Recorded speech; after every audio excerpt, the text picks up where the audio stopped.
Welcome to Thoughts Roundup. Nice to be back with you today. Yesterday I talked about, I suppose you can't call it high finance, you call it low finance. That's what we talked about yesterday. I'm still kind of on that project. I'm going back in my mind, and I'm not doing it just because I'm old. I'm doing it because I'm very aware that I'm doing it. I think most older people, when they talk about old times, they don't realize that they are. But anyway, as I told you yesterday, we started out evangelizing over almost 64 years ago. And we was in Joan's car. Joan was the only one that had a car.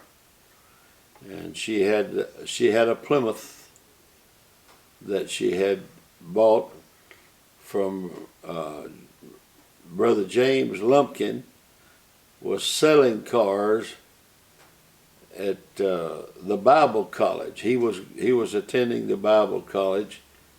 He was Joan's class president. And so I hear my phone ringing. So anyway, we were in her car evangelizing, but I just kind of had a feeling, I'd like to have something a little bit more classy. After all, I'm an evangelist, and Kenneth Phillips was driving a Pontiac, and new Pontiac, and different ones. I could probably stop and think of what they were driving, and I kind of wanted to class up just a little bit. And so I found a Oldsmobile, used, I believe it was a 52, and it was green.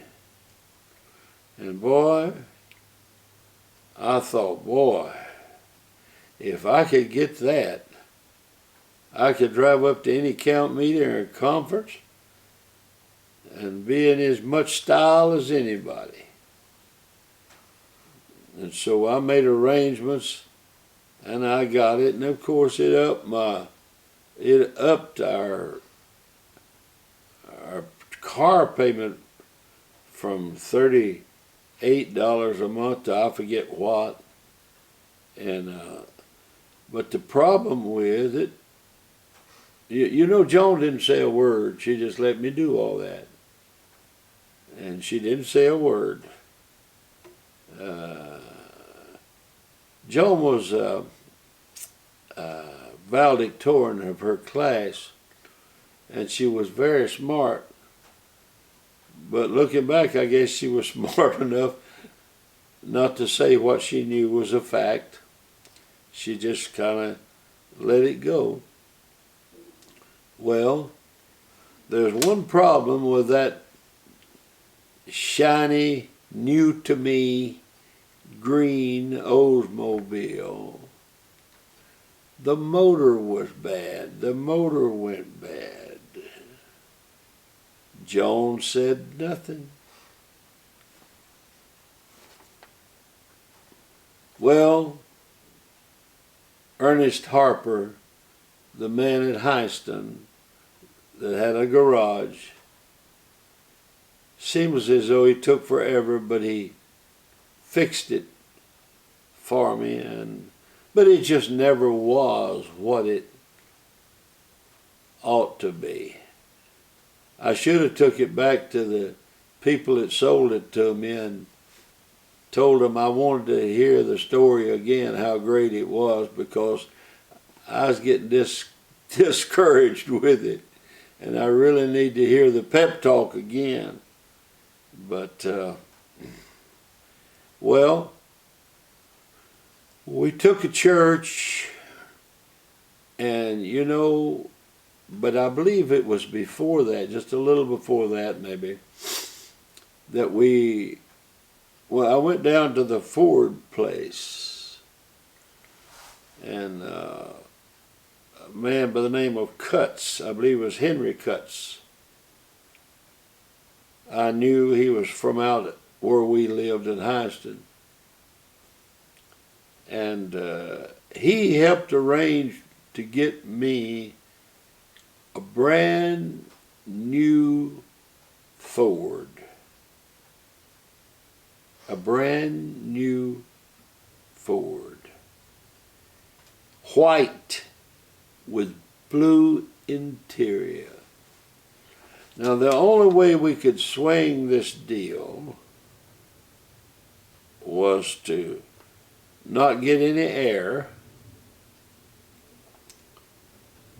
nor heater, nor radio. Well, Mr. Cutts said I could always get that added, and he mentioned that I'd have to get that heater before winter. And so I drove off one of the best cars I ever owned, really. It was a beautiful car, and it was also, but I had to add a lot of stuff to it that people just nowadays just take for granted. You know what it was? I can tell you what they called it then. I had the car fever. Just ever so often, when you're young, a lot of times you just get the car fever. I have known and pastored a few men that when they were older, they still had the car fever. Just had to have a new car every once in a while. But you know what I did? I traded that car off. I got the car fever, and I traded that car off for a Comet. Have you ever heard of a Comet?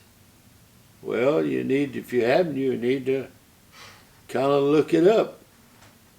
I tell you what, it had a heater and an air conditioner. It was original equipment, and it was advertised. It got good gas mileage. Well, man, we needed good gas mileage as much as I drove, and gas was 18 cents a gallon. When gas is that high, you got to have a car that'll get good gas mileage.